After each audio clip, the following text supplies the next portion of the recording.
Hi, everyone. I am McKenna Jordan. I'm the owner of Murder by the Book in Houston, Texas.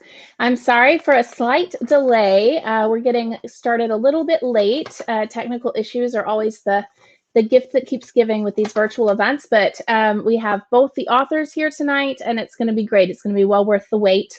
I want to mention first off that if you have questions, feel free to put them in the comments. If you're watching on YouTube, that's in the live chat. On Facebook, it is in the comments, and we will get to them later on. I also want to mention that we're doing this event tonight in partnership with Novel Suspects, and I'm going to drop a link for more information about Novel Suspects in just a minute. Right now, the link I'm putting in the comments is a link that will have more information about both of the authors' books, as well as a purchase link for to buy them through Murder by the Book. But a little bit about Novel Suspects. It's a community of mystery and thriller fans who love to share their favorite books, movies, TV shows, and podcasts, but they love books most. Their goal is to have as much fun as possible while talking about murder. You can get the latest in mystery and thriller at www.novelsuspects.com, or you can follow them on social media at Novel Suspects. So we have been doing a few of these events with Lauren from Novel Suspects, and we're missing her tonight, but I'm sure that you'll be happy to find out more at that link once I put it in the comments. I also want to mention, as always, we have Murder by the Box, which is our pretty cool subscription plan. We have Cozy Corner, which is one little cozy a month. Crime Fiction Legends, which is two thematic or paired up Legends of Crime Fiction trade paperbacks a month. And then we have Best of the Month, which is the latest and greatest hardcover that we choose that month. And it comes with a private book club event with the author. So for more information about that, check out Murder by the Box. For more information about our upcoming events, you can find them on our Facebook events page, as well as a full event listing at murderbooks.com. Okay, now for the stars of the show this evening, we're going to start with Cate Holahan. Hi, Cate. Hi, thanks for having me. Thanks for being here. It's a pleasure. I think a lot of people who are watching might know who you are, but I'm going to go ahead and formally introduce you really quickly. Cate Holahan is the USA Today bestselling author of domestic suspense novels The Widower's Wife, One Little Secret, Lies She Told, and Dark Turns. In a former life, she was an award-winning journalist, writing for The Record, The Boston Globe, and BusinessWeek, among others. She was also the lead singer of Leaving Kinzley, an original rock band in NYC. She lives in New Jersey with her husband, 2 daughters, and food-obsessed dog, and spends a disturbing amount of time highly caffeinated, mining her own anxieties for material. That's right. Excellent, excellent. All right, we're also going to be joined by Mindy Mejia. Hi, Mindy. Hello. So good to see you. Mindy is a CPA and a graduate of the Hamline University MFA program. Her debut novel, The Dragon Keeper, was published by Ashland Creek Press in 2012. She lives in the Twin Cities with her family and is the author of Everything You Want Me to Be, Leave No Trace, and most recently, Strike Me Down. So I am going to go away. I'm going to leave you two to chat. In about 30 minutes or so, I'll pop back in with questions from the audience. So have fun. Excellent. Awesome. Thanks so much. How are you today? I'm good. How are you doing? Good. Yeah, I'm looking forward to spring warming up a bit and being able to spend some outside time. You know, with COVID, obviously, we're all looking for outdoor socialization. Exactly. And you're wrapping up launch week right now. That's right. My book how is it then? Yes. Oh, it's been good. You know, the book came out Tuesday, Her 3 Lives. I have it right there. My husband's very good at strategically placing things on my bookcase. So it's been great. You know, the story is about this couple, Jade Thompson and Greg Hamline. Greg is a 52-year-old architect that's kind of like pretty successful, like semi-famous, and his Jade is his fiance from he's been married before, and this is like kind of his second act. And it's interrupted by a home invasion in which he's hit over the head with a crowbar and suffers a traumatic brain injury. And so he outfits his whole home with all of these cameras that so many of us have, the Ring doorbell cams and the Nest cams and everything to try and protect his home while he's in this compromised state. And he starts kind of inadvertently spying on his wife or his wife to be, and then more deliberately spying on his wife to be, and starts to wonder whether she had anything to do with the break-in that nearly cost him his life. And he's kind of aided in his suspicions by his 2 adult children from his prior marriage. So that's the story. And how are your latest going? Great. I mean, it came out kind of early days in the pandemic, and like the paperback just launched recently. So it's like my pandemic book, like you have to love it more than other books because it's kind of fighting an uphill battle. It seems like. No, it's been going great. I have to say though that it's the hook for Her 3 Lives is fantastic. It's just such a fantastic premise.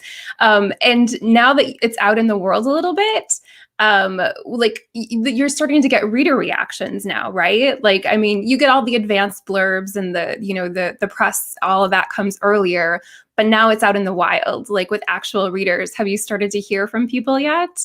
Yeah, I mean, it's been great. I have some people that really love it. What I thought was interesting is that either people love different characters and they hate different characters. Yes. It's not like there's a consensus forming around one character. It kind of depends on, I think, a person's individual background. Mm-hmm. So, for example, like some people, I have Jade's mom in there who's comes from Jamaica. I'm Jamaican American and also Irish American. And so, there are some people that read this character of the mother and she resonates with them and they love her. She seems like a strong woman. And then there are other people who are like, oh my goodness, this woman would drive me crazy. Like it's like their mother from hell. Which I think is awesome because I mean, that's how we all have different reactions to people. And sometimes I think, there's a woman sitting there kind of spouting scripture with very strong opinions. And somebody's like, oh, I know that character. And I find them interesting. And then there's someone else who's like, oh my goodness, get me out of the room with this woman. But so that's been fun to kind of see those different reactions. And so far so good. Awesome. But how did you deal with having a COVID book? Had you written the book during COVID? Did you put anything COVID-y in the book? No, it was all written and handed in before everything happened, so there was nothing COVID related in the book. But it launched, right as the pandemic was sweeping the country and the world. So it was very, very, we just didn't know what to do. We were scrambling. Nobody was doing virtual events and their book tours at that point. It was like, do we do this? And now it's like, yeah, this is the only thing we do. But it went well though. I did a launch party actually in my pajamas drinking wine because I was like, it feels like the end of the world. Why not? And it was probably the most fun launch party ever, honestly. That's great. I didn't really do one. I've just been doing these virtual events, but I think because I just didn't know how to have it. My prior book, I had a whole murder mystery party at my house, and I wrote characters for all like 50 guests. This was obviously before the pandemic. Right. And I had everyone dressing up in like, 1920s gangster clothes. And I loved it. And it got all of my friends to get into character, whether they liked to or not. So that was kind of like, welcome to my world. So it was great. But this year I didn't know what to do. So this is it. That's fantastic. How do you top that, really? I mean, so this is probably great, as an alternative. I think so. But I think it's interesting because, this book, and just like your book, we wrote them before really the pandemic. I was kind of editing mine at the end there when the pandemic was still going on. Okay, but sure. The decision was, let's not put in pandemic. People are pandemic out, right? Mm-hmm. They don't want to read about the character up a mask or, figuring out how to socially distance. But I wonder if that's going to change because, right, we write contemporary fiction. So at some point we have to figure out how do we reflect the world. And, we can't just kind of ignore that this happened and it's been going on, for 2 years. It might turn out where this is the new flu, where every year we get a flu shot for it, Right. so I think we have to figure out as writers, like, what do we do? Do we lean into it at some point, or do we just decide that people don't want that part of their reality reflected in their fiction, that it's an escape? I think that's going to be a struggle. How do you plan to deal with it?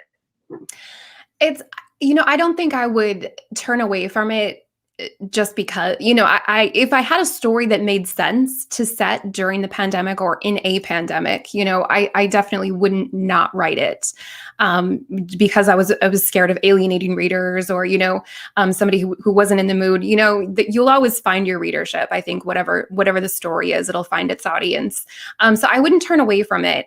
Actually, Catherine Ryan Howard, I don't know if you've read her. She's coming out with a new book called 56 Days, which is the first book that I've seen that's been written and coming out about the pandemic in the pandemic.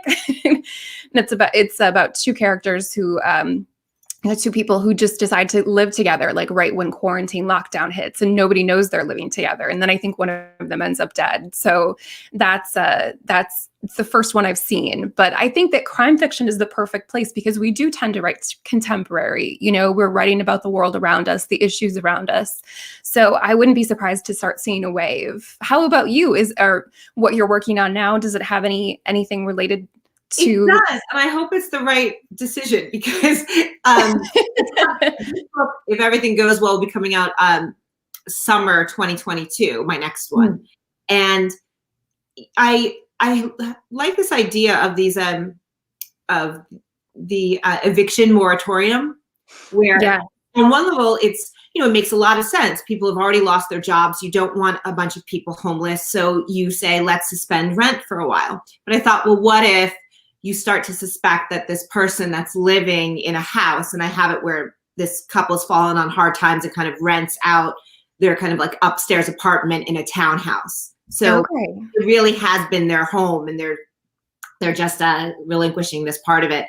And they start to think that maybe the person upstairs had something to do with their friend's murder. Oh, and yes. There's no getting away, because you can't kick anyone out.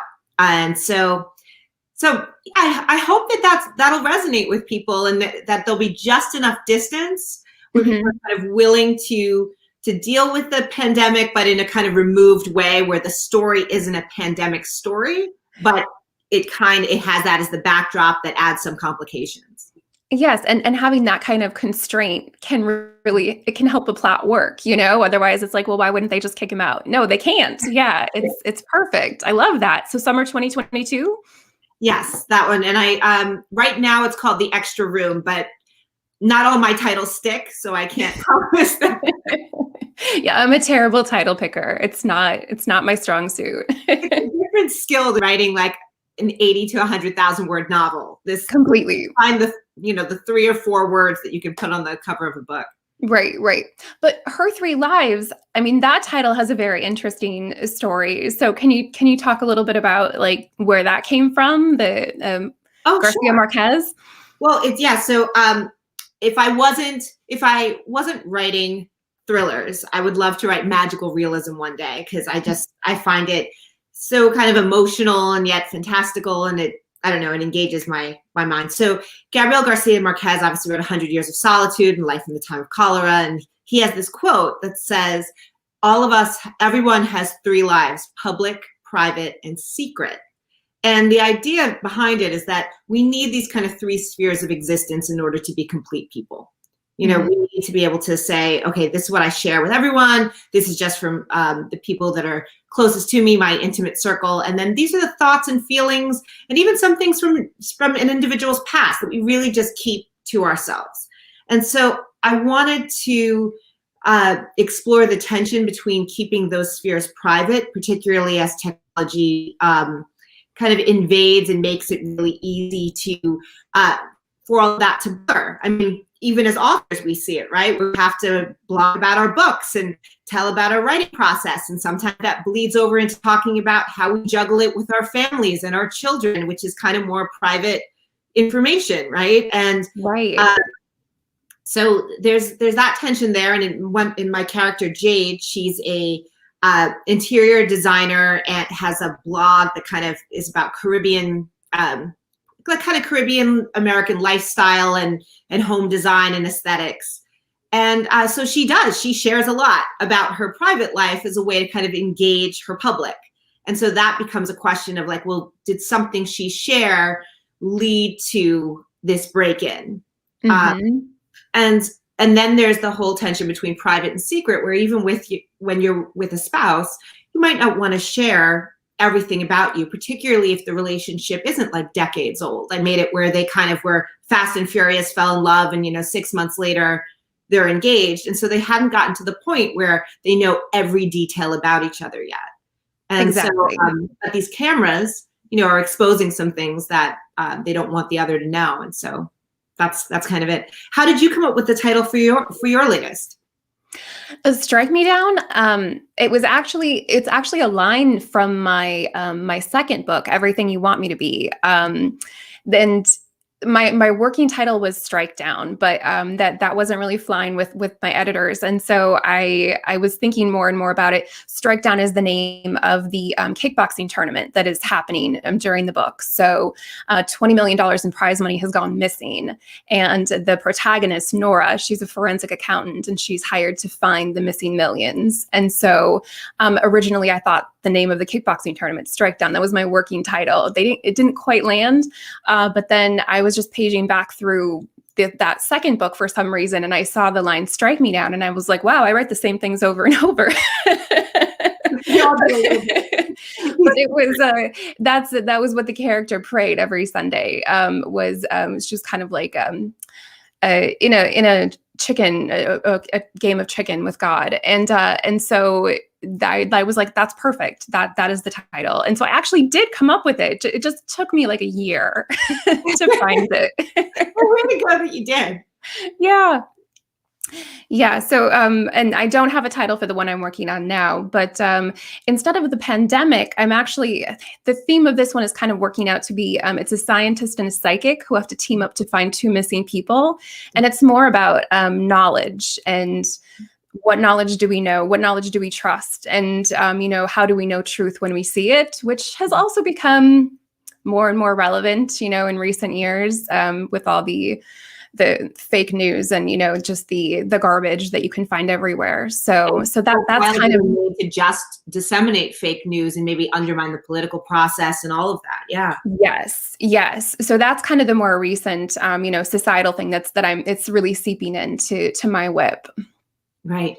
Well, that's pretty cool. And so I've noticed that there are a lot of kind of genre bending books that are coming out where you think you're reading a psychological thriller and then it turns out you're reading a horror or something a little bit more fantastical, which I think is great because, it's a great way to fool the reader because they think they're in a world with certain rules and then you right. spin up on them and they have to go, okay, I'm actually in this other world I wasn't thinking of.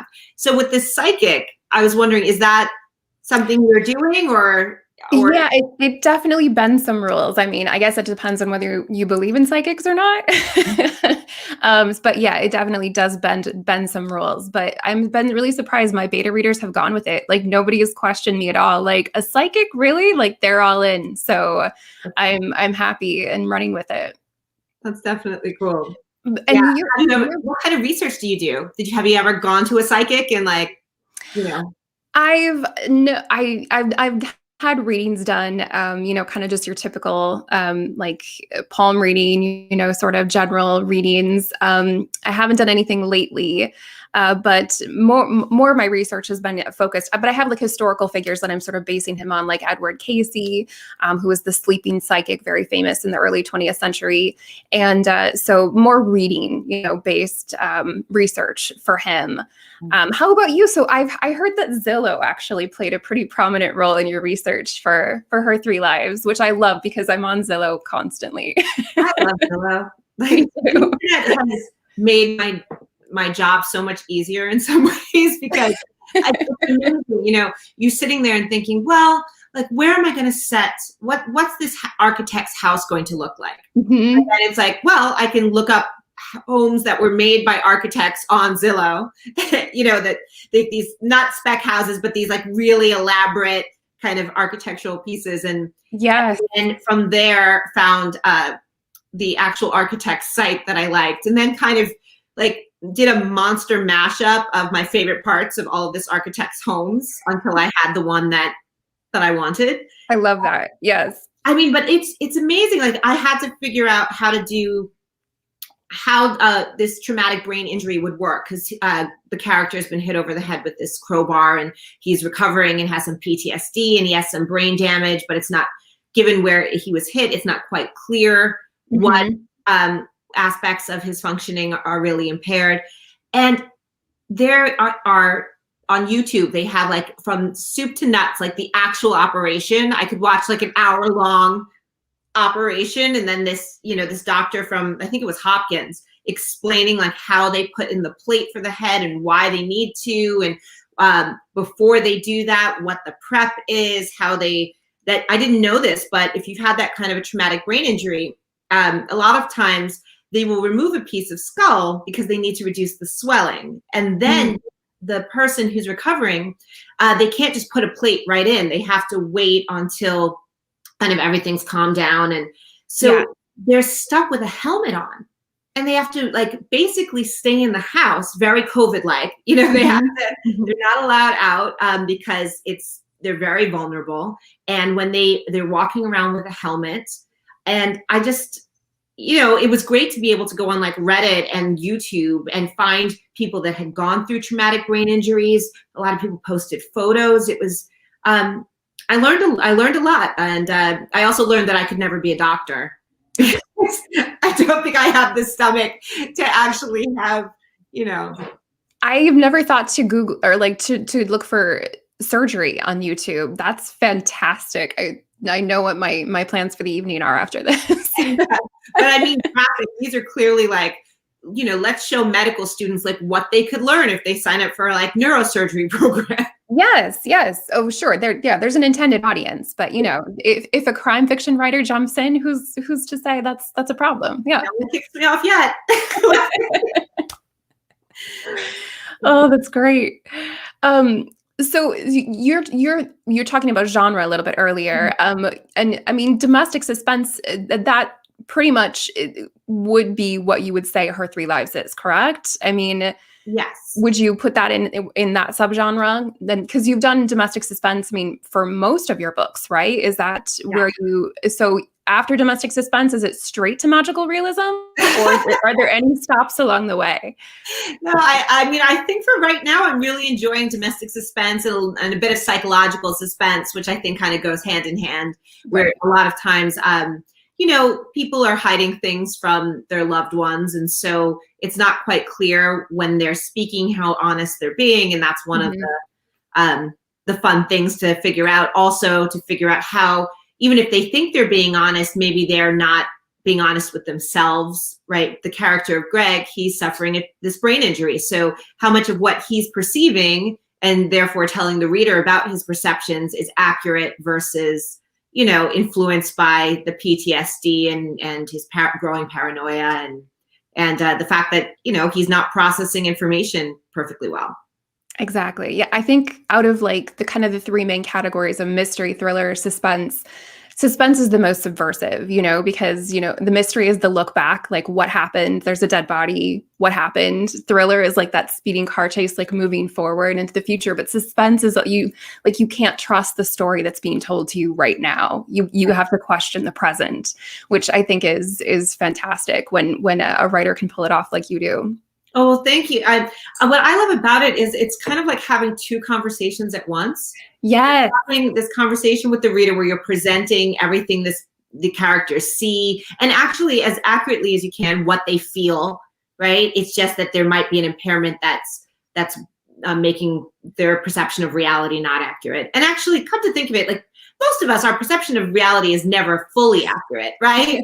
I mean, I think about that every time I get into an argument with, like my spouse. We said that I'm always right, yes. I'm pretty sure what I said, and he's like, nope, you didn't, and maybe I didn't. It's, but if I was writing my internal monologue, I totally did. So it's very clear. Yes, it's very black and white. From your perspective, always. Yeah. I know how that goes. So you're talking about social media a bit, and the character who's a social media influencer, and but your life as well. I mean, as an author, I mean, we also have to have public lives, and how do you balance that public life with the private life? I mean, I know it's like a constant struggle for me, like when I go to a bookstore, I have to make sure my kids are out of the shot, and just to kind of like keep everything separate. But it's a constant juggle. I never quite know where to draw the line. Oh, so you're so good that you keep your kids out of the shot. Whereas I'm like, here, come on. Oh, mommy's book higher. I hope that, that it doesn't bite me later. But I struggle with that because, I get into, despite what I write, I think that most people are good people that really don't have any nefarious intentions at all. And so if I go to a book event with my kids, it's like, oh, here's my life. I went to a book event and the kids tagged along and there they are in the children's section. And that's kind of just, my experience. And I'm trying to be open and honest with it. And I guess I'm assuming that, anyone that's following me is probably a reader that might be interested in how writers juggle everything. And so. Right. Yeah. And I guess I have taken some with them, and it's usually like with their masks on, which is kind of nice now because like their face is already partially covered. Yeah. I just say to my kids, I'm like, you can never commit a crime ever. It's like Minority Report. They probably have your DNA on file. Right. First of all, mom will know, okay? Because there's nothing I haven't written about. Exactly. Yeah, it's it is interesting how where we draw these lines, and I do worry that I'm not being creative enough in my personal life to think through how that information might be used. I think right now I'm just like, oh, what'll happen is they'll show me an ad and the ads will get a little more difficult to resist. But at the end of the day, like there's only so much money to go around, which is a powerful deterrent. So, so like, well, you can't advertise. Right. I can't buy what I don't have the money to spend on. So I guess in some ways I'm not as worried about that. But I mean, just recently we see that, now that there's the Apple iPhone update that is going to stop Facebook from tracking everything, right? And so you see how many people will download that. And I mean, I think that it is kind of coming to a head slowly, and I'm behind the times, I think, in some ways. I overshare. Do you have cameras all over your house too? I mean, how much of the high tech in the book did you have experience with? A lot, because one of the genesis of this book a little bit was I have these Nest cams that I've had since my kids were really little. And, I used to use them when they had a nightmare, so you could kind of keep tabs because they don't always sleep through the night. Right. And then as they got older, we just left them in there because it had an intercom and it was a convenient way to kind of yell for your kids to come down for dinner without having to constantly up and down the stairs constantly. And I realized I started to say to my kids, I can figure out which one of you started this fight. I will go to that tape. I can find it out right now. And then I thought about it and was like, geez, that's psychologically damaging. Like imagine growing up and just feeling like you have no private space, that your mother is constantly spying on you in some way. Big brother. Yeah. And so that made me kind of think of this story. I will say I have not removed the cameras. It wasn't enough of a deterrent. I think I kind of looked at it and was like, okay, I won't often look at the camera, but I do notice that whenever they want to be sneaky, like my little one the other day goes over and she like fake yawns as if she's like sleepwalking, and she knocks over the camera. And then the two of them stayed on their iPads for like they had brought their iPads and snuck it into their room and then like played, I don't know, maybe Animal Crossing or something but sure. Yeah. There was a multi-step plan there. Oh, yeah. I know. See, that's why I kind of need technology, because I mean, they're only going to get smarter and I'm only going to get slower. And so we need those tools. Yeah, I agree. Yeah. But So I don't know, but you'd think if this book couldn't stop me from having those cameras, then what could? I guess, yeah. Okay, well, that's good to know. That it's not, you're not scaling back on the tech because of this. It didn't scare you out of it. Yeah, although arguably it should have. I watched this horrible video where somebody hacked it. I think I haven't. Oh, yes. To that, but there is some question of whether the tech in the book has been hacked, but right. There was somebody that was there telling this like 6-year-old girl to like say curse words, and you kind of got the idea that this hacker was just a jerk having fun, or at least hopefully having his fun. I mean, by tormenting a child, which is not fun, right? But, like saying, "Oh, I'm your best friend. You should go down and tell your mother to insert curse words here," like just awful. And so I looked at that and I thought, wow, that's pretty terrible. I mean, maybe I should not have cameras. That's how a horror movie could start. Absolutely. Yeah, that's terrifying. I've also I was listening to a podcast about crimes caught on camera, and they were talking about how in all like the Ring and the Nest camera setups, like in the fine print, anyone who is a super user in those companies has access to any camera they want to look at, which is also kind of terrifying. Like, how are they vetting the super users? Do we know who these people are? That could be a book too, right there. And then also, I think it also does something to us, I think, as a community, right? Because I read that in some cases, people were like reporting suspicious activity on the Ring cameras, and they were really just reporting like, often neighbors of color who, for whatever reason, they didn't think belonged in the neighborhood. And these are people that live and they're just like walking their dog. Just profiling, shamelessly profiling. Yeah, that's horrible. Yes. And you realize that if they didn't have the camera, maybe they would be forced to just like duck their head out and be like, "Hi," and someone would be like, "Oh, hey," have a conversation. Know their neighbor. Yeah. So that is concerning, especially now that we've become so reliant with the pandemic on using screens to interact, and you just wonder what kind of, how the more limited information that we're getting on a screen, how that impact interaction, because you're not seeing someone kind of in their elements with everything. You're seeing them in this little narrow box, and there's probably a lot more assumptions made when conversation is like that. Right. I agree. Yeah. And there is something just missing, in when you don't have that person-to-person, contact. I mean, readers have the opportunity to ask questions right now for us. And this is great too, because I mean, I'm in Minnesota, you're in, I think, New Jersey, right? And, neither of us are in Houston right now. Right. The fact that we can have this event, and be here for Murder by the Book readers is awesome. But there is something just missing about not having that in-person interaction to actually get to know your readers, chat with them, see what they're reading, see what they're interested in. It's there's something missing. Absolutely. Yeah. But hopefully we get to simulate it as best we can with some Right, exactly. So did you do anything for Independent Bookstore Day on Saturday? Did you guys get out at all for that? Yeah, I posted about it. Unfortunately, here in New Jersey, there aren't a lot of independent bookstores. My town used to have a Womraths, which I loved, but closed down maybe 3 years ago. Okay. And so unfortunately, I've been doing these online events since the book launched, like a couple of times, but I didn't get to actually physically go out to a bookstore because it would have involved a lot of travel now.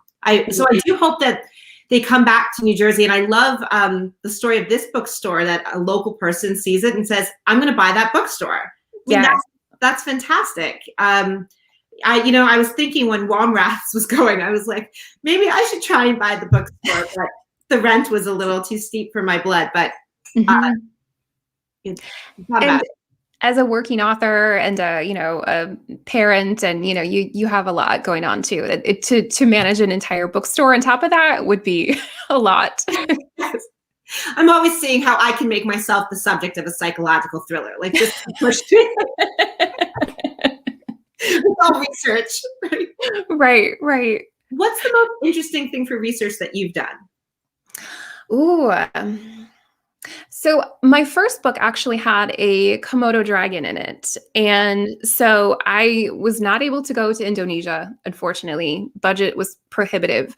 But I did get to go to the Memphis Zoo and talked to the curator of reptiles there, as well as some of the zookeepers that worked in the exhibit with their Komodo.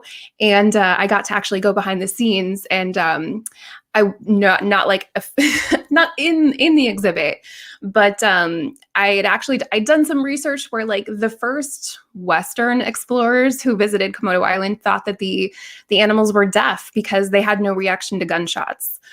It just didn't occur to these white men that the animals didn't care.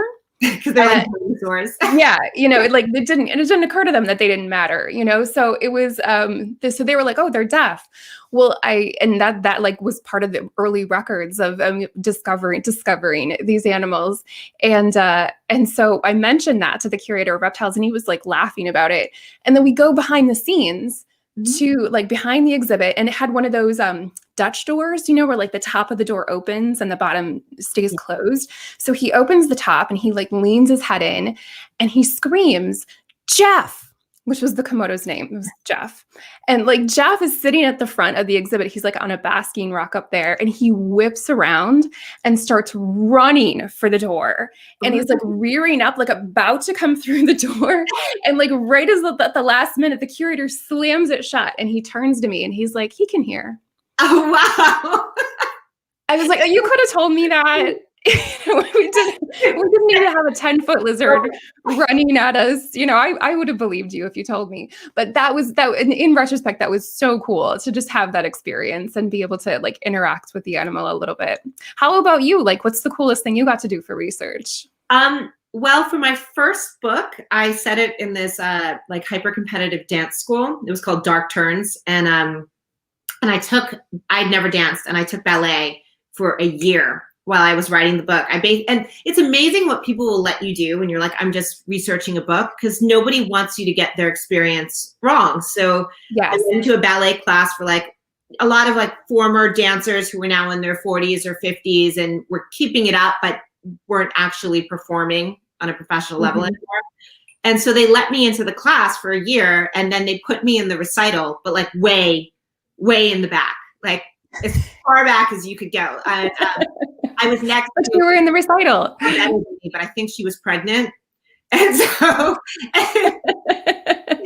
and I, sometimes I show the video, but it's really hard to know if I'm doing anything right because my husband's just there laughing over the music, so you can't. Well, that's not kind. Well, in his defense, I was in full-on costume, and Sure. Was it point or like when you on point? I couldn't get to points. They did have some people that were on point in the front. I was like kind of doing what a child would do as an adult, like in the back, like doing pliés. But that was about a whole year of ballet, and I got to like plié and maybe like one little turn. But no, the point, they did have point, but those were like the 3 stars in the. Sure. Yeah, I'm sure you had a nice grand jeté in the back there. That's fantastic. It was good, and as the teacher said, she turned me from a marshmallow into less of a marshmallow. So dance teachers are so honest. I love that. they're hello. So, hi. I hate to interrupt because I was sitting back enjoying listening, but we do have some questions. So I'm going to pop those up on the screen. We have a question from Rose here. How do you choose your main characters? For example, Everything What You Want was about a teen. I'm guessing this is about adults. What makes you choose your storyline and characters? Why don't we start with Kate and then go to Mindy? Okay.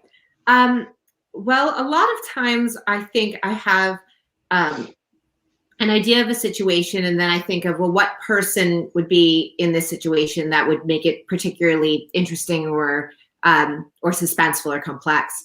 And so, and then I think your subconscious gets involved a bit, and it mashes together like, characters that I've seen on the television, that I've read in books, that I've met in real life. And I kind of mesh everyone together along with my idea of how I might react in a certain situation if I had a particular kind of background.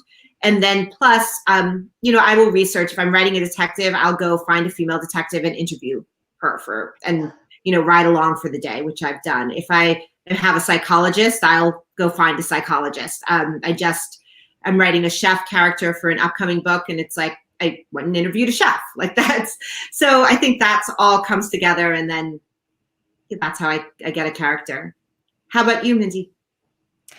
I usually start with kind of that hook or that situation, you know, that's usually where the story starts. It's like, for everything you want me to be, it was there was a body in an abandoned barn, you know, and then I had to figure out who the body was and then who was investigating it. And when I'm thinking about those characters, it's usually who's going to come at the story from different points of view, you know, who's going to have natural conflict, because that's, you know, the essence of fiction.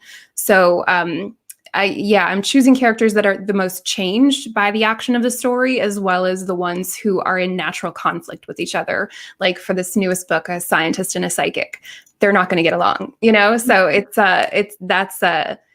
that's usually where the choices come from. And, you know, just in terms of ages, when I was younger, I wrote about younger people. And now I'm writing about people in their 40s and 50s, as I'm getting into my 40s and 50s. So it's kind of just moving with me. Yeah, absolutely. Okay, Lauren, who, as I said, we missed having her co-host tonight. Lauren from Novel Suspects was wondering if it's been harder to find inspiration or to write a novel during the pandemic than before, and then what books were your escapist reads? Well, Mindy, why don't you take that one first? Sure. It has been a little bit more challenging for me to write during the pandemic. I was homeschooling my kids for a year, and that's a job I was not qualified for at all. So no one was happy here for a very long time.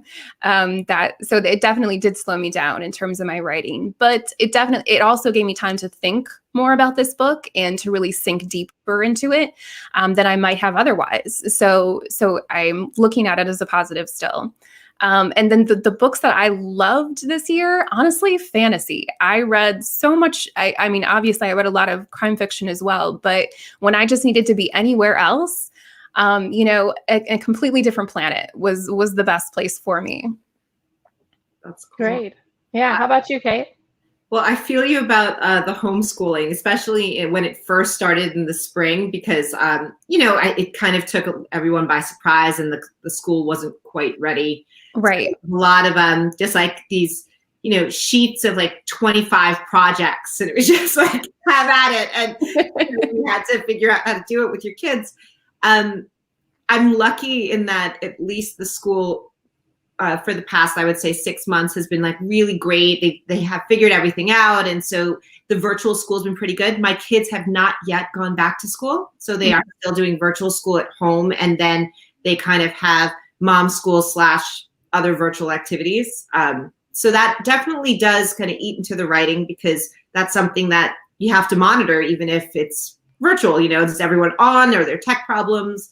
Whatever. And then, as far as books, I read a lot of crime fiction. I've I think read like everything Riley Sager comes out with, and Wendy Walker, love them. Kimberly Bell's latest, Vanessa Lilly, and I had a fun thing that happened during the pandemic where I got together with a bunch of writers over Zoom. Kimberly Bell, Vanessa Lilly, myself, and Lane Fargo, and we wrote an Audible book together. That's going to come out in, I guess, like maybe early January or February of next year. Is it Rich Young Widows? Is that what it's called? Young Rich Widows. That's Young Rich Widows. Yes, I'm so excited for that. Good. I know, but it's been so much fun. So that was great to be able to have this kind of author interaction once a week, as we've all gone virtual and we haven't been able to go to conferences and really be able to kind of create with other people. That I think saved me a little bit during the pandemic, giving me some adult interaction. And as far as books, you know, I think when I'm writing, I tend not to read a lot of things in my genre because I'm a little concerned about these voices getting in the back of my head and then like making their way into a character unintentionally. I know people that don't worry about that at all, and like more power to them for the strength of that voice. I'm still nervous about it, so I read a lot of other genres. I've been reading some award winners. Like I read Less recently, which I thought was great. It made me cry, and those characters are way too like funny and honest to be in any of my books. But I happen to love the book, and I read a lot of memoirs. So you know, like Trevor Noah, and I read Marcus Samuelson, and I like reading. I love memoirs because often they will give you a deep dive into someone's career or how they think about the world, and then you can not take them whole hog, but that becomes in the back of your brain, and you can use it later to enrich a character. So, yeah. Right. Okay, we have another question from Lauren. Both of your books sound amazing. Yes. As writers of psychological suspense where characters can be cunning and secretive, have your characters ever surprised you? And I think, Cate, it's your turn up first this time. Yeah, I mean, they have. I'm always a little annoyed when they do because I'm a big plotter. And so I do my best to, you know, have these Excel spreadsheets where I take it chapter by chapter, and I have my A storyline and my B storyline and how they're going to connect. And then I have another page with my character arcs and like where they're going to hit certain points. And sometimes, you know, the characters, just the way it'll happen in conversation. It's just like as they're talking and you're fleshing them out in the book, you'll realize they're really not who I thought they were. And then I have to go back and replot, and then I go back to the book, and there's kind of this back and forth until it's done. How about you, Mindy?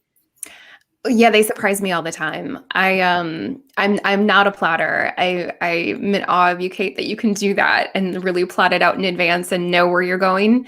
I can do that in later drafts, but in that first draft, it's a journey as much for me as it is for the characters. So I'm learning a lot about them. I didn't know who the killer was and everything you want me to be until it was about 4 chapters away from the ending of the first draft. So I thought it was somebody else the whole time. And then the killer was like, hey, I was like, oh, okay, hi. So yeah, I definitely get surprised, which is part of the fun for me. I don't know. It's part of what I love about it. Nice. That's great. We have a question specifically for Mindy. I knew it was going to come up. What's the instrument behind Mindy and who plays it? This is a cello that my partner bought for me when I said that I would love to learn the cello someday. And I have not learned to play it yet, but I put it really close to me in the hopes that it will motivate me to start learning. Well, surely by osmosis one day, right? If you just keep your hand on the cello, like eventually. Yeah. That's how it works, right? That's exactly how it works. Okay. Well, on that note, badum-ching, we are done for the evening. Thank you so much for joining us. Again, I'll give a shout out to Novel Suspects, and we love partnering with them. They're a great community for fans of thrillers and crime fiction, both books, but beyond books as well. And I've got a link in there to their website. You can find them on social media at Novel Suspects as well. So we have links for both of your books here. And it's been a pleasure. Thanks to everyone for tuning in. And I hope everyone has a great night. Yeah, bye. Thank you, everyone. And thank you, McKenna, for having us. And thanks, Mindy, for the great conversation. Yes. Thank you both. Bye. Bye.